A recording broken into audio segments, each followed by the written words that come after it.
સુરતના કઠોદરા વિસ્તારમાં આર્થિક સંકળામણના કારણે 34 વર્ષીય નયના ખડેલાએ પોતાના 7 વર્ષીય પુત્ર સાથે સામૂહિક આપઘાતનો પ્રયાસ કર્યો હતો।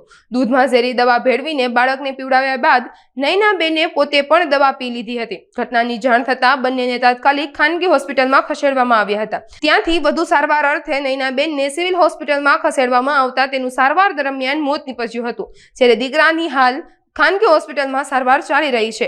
ડીસીપીના જણાવ્યા अनुसार આપઘાત પાછળનું प्राथमिक कारण आर्थिक संकड़ामण है।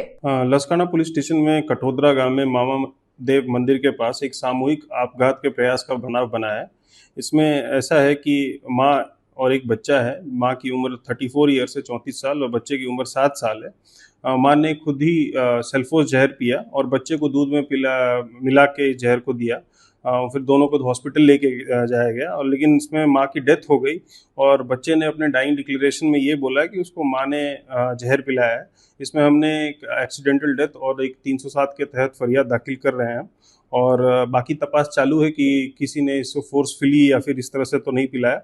इसका भी तपास हम कर रहे हैं। प्राथमिक ऐसा अभी पता चला है कि आर्थिक तंगी है और इसके हस्बैंड का भी पहले कोरोना में डेथ हो गया था और दूसरे हस्बैंड के साथ भी विवाद है इसका। इसके चक्कर में इसने शायद ऐसा पिया है, लेकिन इसके मोबाइल फ़ोन को हम रिकवर करके इसमें हम बाकी तपास कर रहे हैं कि किसी ने दुष्प्रेषण तो नहीं किया।